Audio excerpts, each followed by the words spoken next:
வெளிப்படைத்தன்மையாக இந்த செயற்பாட்டை செய்திருக்கின்றது. ஏனென்றால் இந்த கொள்முதலில் 10 விலைமானுதாரர்கள் கலந்து கொண்டிருக்கின்றார்கள். வெளிப்படைத்தன்மையாக நடைபெற்றிருக்கிறது. அது தெளிவாக அமைச்சரவர்கள் கூறியிருக்கின்றார். அந்த ஒரு பிரேரணையை கொண்டு வந்திருக்கிறார்கள். மக்கள் மத்தியில் பிழையான பிம்பத்தை உருவாக்குவதற்கான ஒரு செயற்பாடாகத்தான் நாங்கள் நினைக்கின்றோம். அவர்கள் ஆளுங்கட்சியில் இருந்தபோது மக்களுக்கு பல பொய்களை கூறிக்கொண்டு ஆட்சியை செய்தார்கள். அதனால் இன்று அந்த பொய்களின் நிமித்தமாக எதிர்வரிசையில் உட்கார்ந்திருக்கின்றார்கள்.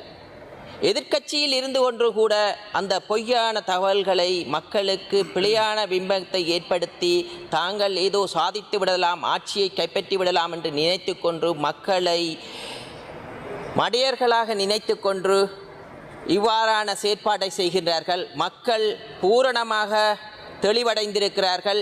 அதனால் உங்கள் பொய்களை கண்டு அவர்கள் குழம்பி போவதில்லை என்ற வகையில் இந்த செயற்பாடானது நுரச்சோலை மின் நிலையமானது 900 மெகாவாட்ஸ் மின் உற்பத்தி செய்கின்றது. இந்த மின்சாரத்தில் 30 தொடக்கம் 40% மின் உற்பத்தியை மேற்கொள்கிறது.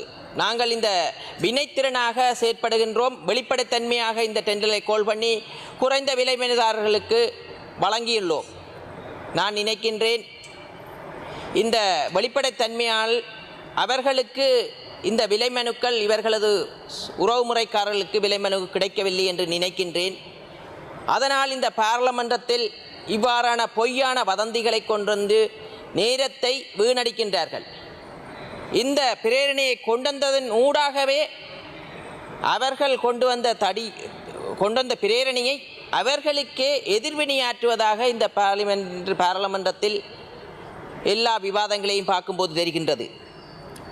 எங்களுக்கு தெரியும், புதுப்பிக்கல் சக்தி மின் உற்பத்திக்கு நாங்கள் நகர வேண்டிய கடப்பாடு இருக்கிறது. அந்த வகையில் எங்களது அமைச்சரவர்கள் இன்று வடமாகாணத்தில் அதிகளவான சூரிய மின்கலன் ஊடாக மின் உற்பத்தியை மேற்கொள்ள முடியும். அதே நேரம் காற்றாலையினூடாக மின் உற்பத்தியை மேற்கொள்ள முடியும். சூழலுக்கு எந்த வகையிலும் பாதிப்பில்லாத வகையில் மின் உற்பத்திகளை எமது நாட்டில் உற்பத்தி செய்ய முடியும் என்பதை நாங்கள் காண்கின்றோம். ஏனென்றால் மின்சார பாவனையானது எமது நாட்டில் அதிகரித்து கொண்டு போகிறது.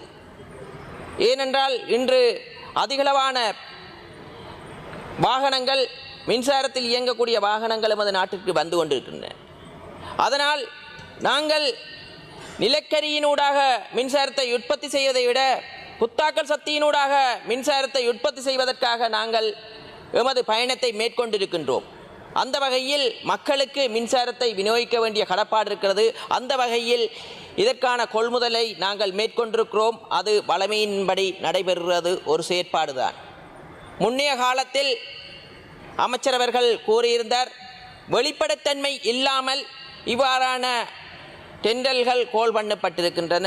வெளிப்படைத்தன்மை இல்லாமல் ஒரு தனிநபர்களுக்கு நிலக்கரி கொண்டு வருவதற்கான பங்குகள் கொடுக்கப்பட்டிருக்கின்றன.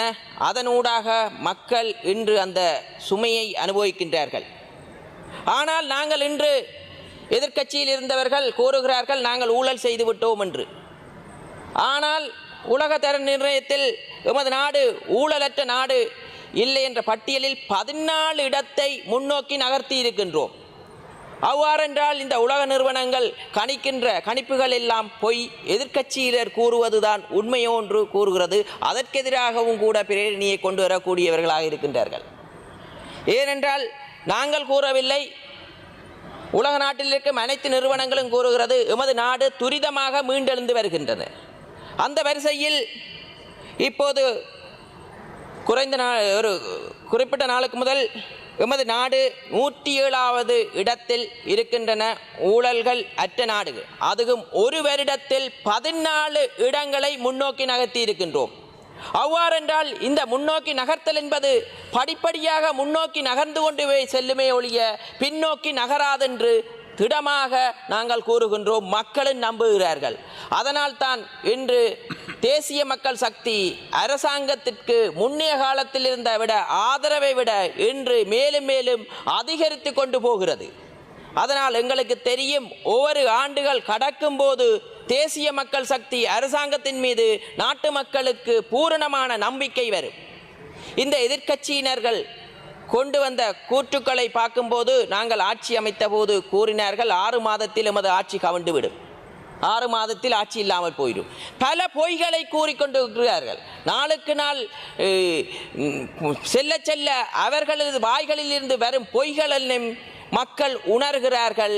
மக்கள் உணர்வதனால் தான் இன்று தேசிய மக்கள் சக்தி மீது நம்பிக்கை அதிகரித்த வண்ணமே இருக்கின்றது. அதனால் நாங்கள் ஒன்றை கூறுகின்றோம், இன்று முந்தைய ஆளுங்கட்சியில் இருப்பவர்களுக்கு வடமாகாணத்திலோ தமிழ் மக்கள் மத்தியிலோ முஸ்லிம் மக்கள் மத்தியிலோ எந்த ஆதரவும் இல்லை. ஆனால் இந்த முறை எமது ஆட்சி கைப்பற்றிய உடனேயே பாராளுமன்றத்தில் பெரும்பான்மையான தேசிய மக்கள் சக்திக்கு வடமாகாணத்தில் இருந்து இன்று பாராளுமன்றத்தில் அரசாங்கத்தில் இருந்து அங்கம் வைத்துக் கொண்டிருக்கிறோம். அந்த நம்பிக்கை மேலும் மேலும் பலத்து கொண்டிருக்கிறது. ஏனென்றால் இன்று ஜனாதிபதி அவர்கள் வடமாகாணத்துக்கு விஜயம் செய்யும் போது, பிரதமர் அவர்கள் விஜயம் செய்யும் போது அனைத்து மக்களும் ஒன்றுபட்டு ஆதரவை தெரிவிக்கின்றார்கள். ஏன் எவ்வாறு அந்த மன உள்ளங்களிலிருந்து ஆதரவு வருகின்றது என்றால், அவர்கள் எங்களது அரசாங்கத்தின் மீது செயற்பாடும் நம்பிக்கையும் அதிகரித்து கொண்டே போகிறது. அதனால் எதிர்க்கட்சியில் இருக்கின்றவர்கள்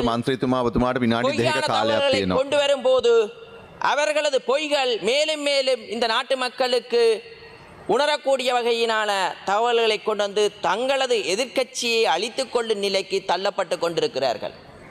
நாங்கள் ஒன்றை கூறுகிறோம், நேற்றைய தினம் கூறியிருந்தார்கள் நாங்கள் ஏதோ அமைச்சு பதவியை ஏற்றதாக. இவ்வாறான பொய்யான வதந்திகளை பரப்புகிறார்கள். இன்று ஆளுநரை நியமித்தது நாட்டின் ஜனாதிபதி அவர்கள். ஆளுநருக்கு பக்கபலமாக நாங்கள் எமது ஆதரவையும் வினைத்திறனாக இயங்குவதற்கு நாங்கள் ஆதரவை வழங்குவோம், அவர்களை சந்திப்போம். இவர்கள் கொழும்பில் யாழ்ப்பாணத்தில் வாக்கை பெற்றுவிட்டு கொழும்பில் அதிசொகுசாக வீடுகளில் வாழ்கின்றார்கள். யாழ்ப்பாணத்துக்கு வருவதில்லை, எங்கே கூட்டம் என்றால்தான் மட்டும் பெறுவார்கள்.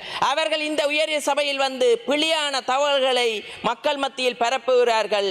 மக்கள் எங்களுக்கு கூறுகிறார்கள், அவர்கள் கூறுவதை கூறட்டும், உங்களது கடமைகளை நேர்மையாக செய்யுங்கள், உங்களுக்கு ஆதரவு பலக்கும் என்று வடமாகாணத்தில் இருந்து கூட நேற்று கூட தொடர்பு கொண்டு தொலைபேசியினூடாக தெரிவித்திருந்தார்கள். அந்த வகையில் அவர்கள் இந்த பாராளுமன்றத்தில் வந்து கத்திவிட்டு செல்ல வேண்டியதுதான். ஏனென்றால் அவர்கள் கூறிய வசனங்களுக்கு கீழே கொமெண்டை போய் பார்த்தால் அவர்களுக்கு எதிர்மறையாகத்தான் இருக்கிறது.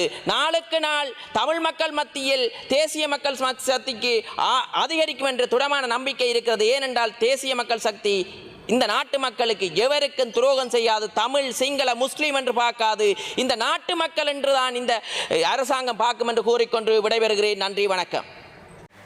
பாராளுமன்ற உறுப்பினர் இளங்குமரன் அவர்கள் நேற்றைய விவாதத்தின் போது எதிர்க்கட்சிகளிடம் பல கேள்விகளை கேட்டிருந்தார்.